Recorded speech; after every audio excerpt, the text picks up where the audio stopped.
नमस्कार दोस्तों, कास क्लासेज की करंट अफेयर सीरीज में मैं चंद्रहास एक बार फिर से आप सभी का हार्दिक स्वागत करता हूं। आज करंट अफेयर सीरीज में हम हरियाणा के दो ऐसे महान व्यक्तियों का जिक्र करेंगे। हरियाणा के वो दो लाल या दो महान व्यक्ति जिनमें से एक व्यक्ति उत्तराखंड का नया डीजीपी बना है और जिसमें से एक व्यक्ति जो त्रिपुरा का नया डीजीपी बना है।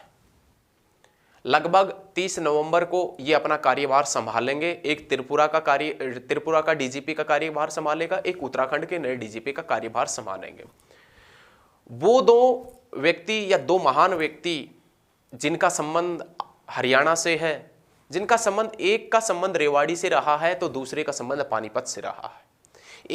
एक ने आईआईटी से बीटेक किया है तो दूसरे ने बीएससी किया है। एक ने आईआईटी दिल्ली से एमटेक किया है तो दूसरे ने कुरुक्षेत्र यूनिवर्सिटी से एमएससी किया है। एक का संबंध जिसका गांव है, एक का गांव जिसका नाम है श्यामनगर कोसली में, तो दूसरे का जो गांव है वो पानीपत का कुराना गांव है, वहां से है वो जो उत्तराखंड का डीजीपी है वो।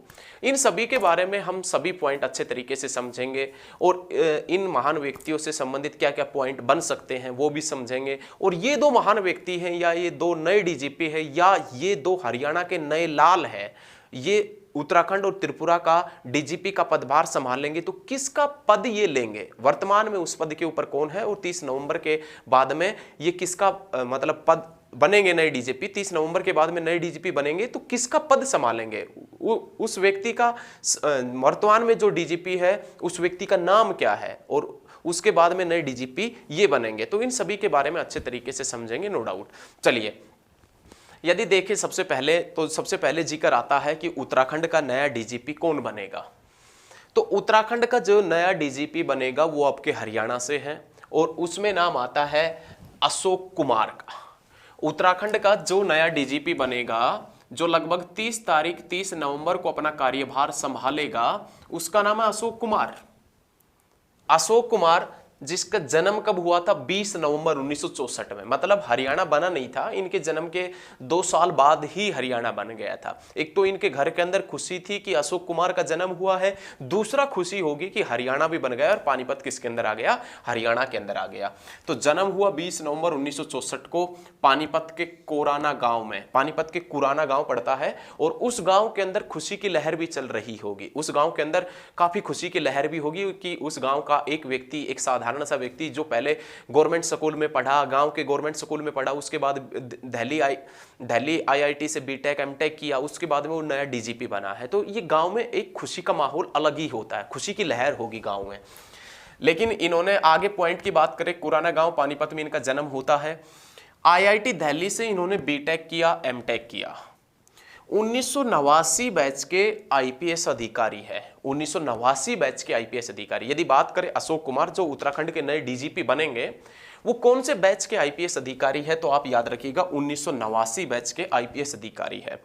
इसी के साथ में प्यारे बच्चों आपको ये भी याद होगा कि 1989 के अंदर ही, प्यारे स्टूडेंट्स आपको ये याद होगा, 1989 के अंदर ही हरियाणा के 4 डिस्ट्रिक्ट बने थे, यमुनानगर, पानीपत, कैथल और रेवाड़ी। ये 4 डिस्ट्रिक्ट बने थे। ये कब बने थे, 1989 के अंदर ही।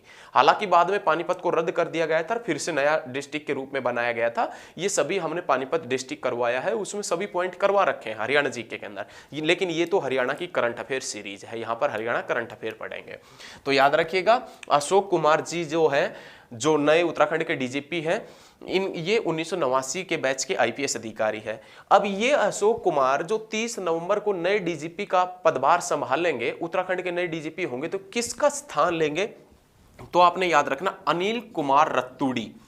अनिल कुमार रतूड़ी का स्थान लेंगे। तो वर्तमान में हम ये कह सकते हैं कि उत्तराखंड के जो नए डीजीपी बनेंगे अशोक कुमार, वो किसका स्थान लेंगे, अनिल कुमार रतूड़ी का स्थान लेंगे। ठीक है, तो ये याद रखिएगा। लेकिन अशोक कुमार की उपलब्धियां यदि देखें, अशोक कुमार ने क्या क्या अपने जीवन में उपलब्धियां प्राप्त की हुई है, तो 2001 में अशोक कुमार जी को 2001 में अशोक कुमार जी को यूएन मिशन पदक मिला था। यूएन मिशन पदक मिला 2001 के अंदर। उसके बाद में 2006 में राष्ट्रपति पुलिस पदक मिला, राष्ट्रपति ने इनको पुलिस पदक दिया था। तो ये बहुत अच्छा प्रश्न है कि राष्ट्रपति पुलिस पदक मिला अशोक कुमार जो उत्तराखंड के नए डीजीपी बनेंगे उनको 2006 के अंदर। अरविंद केजरीवाल को रेमन मैग्सेसे पुरस्कार भी मिला था, कब? 2006 के अंदर। बाबा रामदेव ने पतंजलि योगपीठ ट्रस्ट की शुरुआत भी कब की थी? 2006 में। हरियाणा सरकार ने राज्य वन नीति का स्वरूप भी कब तैयार किया था? 2006 के अंदर किया था। तो ये सभी चीजें याद रखिएगा आप। पांडिचेरी का नाम पुदुचेरी भी कब हुआ था? 2006 के अंदर। उसके बाद में अशोक कुमार जी ने 2 पुस्तकें भी लिखी थी। अशोक कुमार जी ने, जो उत्तराखंड के नए डीजीपी होंगे, उन्होंने 2 पुस्तकें भी लिखी थी, याद रखिएगा। Challenges to internal security, challenges to internal security किसकी रचना है? तो आप याद रखिएगा अशोक कुमार जो उत्तराखंड के नए डीजीपी बने हैं। चैलेंजेस टू इंटरनल सिक्योरिटी किसकी रचना है? अशोक कुमार जी की रचना है।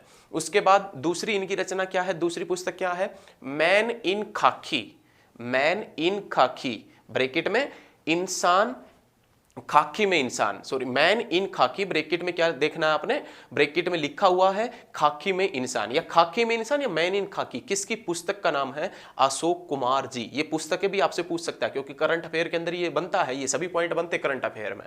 और ये आपके हरियाणा से है, ये हरियाणा से है, इसीलिए ये सभी चीजें हम बता रहे हैं।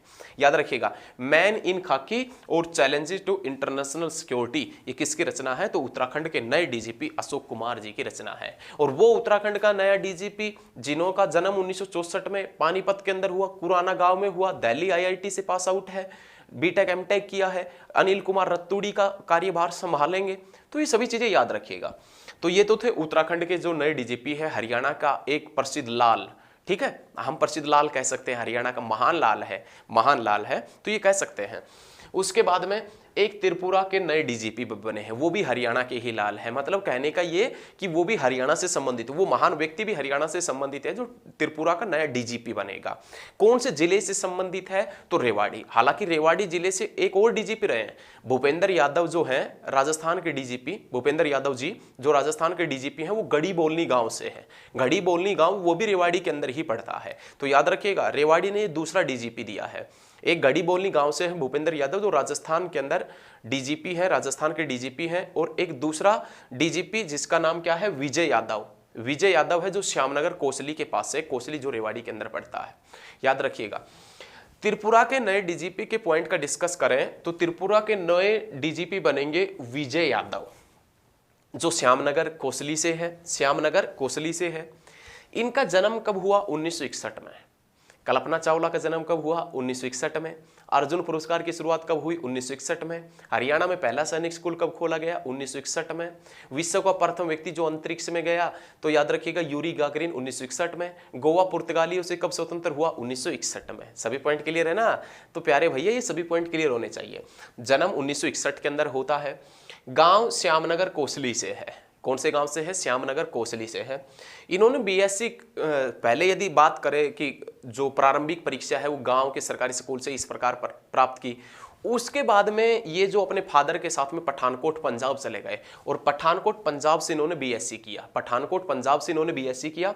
एमएससी कुरुक्षेत्र यूनिवर्सिटी से किया था। हरियाणा की जो पहली यूनिवर्सिटी कुरुक्षेत्र यूनिवर्सिटी, जिसकी नींव 1956 के अंदर रखी गई थी डॉक्टर राजेंद्र प्रसाद के द्वारा, उसी कुरुक्षेत्र यूनिवर्सिटी से इन्होंने एमएससी किया है। और एमएससी के अंदर गोल्ड मेडलिस्ट है भैया, इनको गोल्ड मेडल मिला हुआ। एमएससी गोल्ड मेडलिस्ट है। कौन? जो वर्तमान में त्रिपुरा के डीजीपी बने हैं ना, वो कुरुक्षेत्र यूनिवर्सिटी के गोल्ड मेडलिस्ट है। तो ये चीजें याद रखिएगा।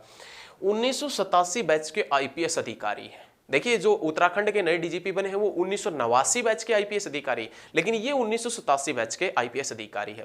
लेकिन इनसे संबंधित एक पॉइंट बताया जाता है कि इन्होंने आईपीएस की परीक्षा पहले भी पास की थी, लेकिन उसके अंदर अच्छा रैंक नहीं मिला था। रैंक अच्छा दिलाने के लिए दोबारा आईपीएस की परीक्षा पास की थी 1987 के अंदर। तो याद रखिएगा ये 1987 के बैच के आईपीएस अधिकारी है। अब क्वेश्चन ये उठता है, क्वेश्चन ये बनता है कि ये जो डीजीपी बने हैं तो इन्होंने किसका स्थान लिया है? तो इन्होंने स्थान लिया है अमिताभ रंजन का स्थान लिया है। याद रखिएगा अमिताभ रंजन का स्थान लेंगे। और ये लगभग 30 नवंबर के आसपास अपना दोनों व्यक्ति हैं जो हरियाणा के प्रसिद्ध लाल हैं, दोनों महान विभूतियां हैं, ये अपना कार्यभार कब संभालेंगे? तो याद रखिएगा 30 नवंबर के आसपास ये अपना कार्यभार संभालेंगे। तो इसी प्रकार जो भी नई करंट अफेयर सीरीज के अंदर जो भी नए पॉइंट बनेंगे वो सभी पॉइंट आपको साथ के साथ में करवा देंगे। साथ के साथ में कोई भी बुक पढ़ने की आवश्यकता नहीं पड़ेगी कि बहुत से बच्चों का कमेंट आता है कि सर करंट अफेयर कहां से पढ़े, कैसे पढ़े, किस प्रकार तैयार करें। तो आज से वो सभी पॉइंट आप भूल जाना, करंट अफेयर भी यहीं पर करवाएंगे अच्छे तरीके से। यदि आपने चैनल को अभी तक सब्सक्राइब नहीं किया है तो चैनल को सब्सक्राइब कर लें ताकि लेटेस्ट वीडियो सबसे पहले आप तक पहुंच चुके हैं। वीडियो को शेयर जरूर करें सभी स्टडी ग्रुप में। धन्यवाद।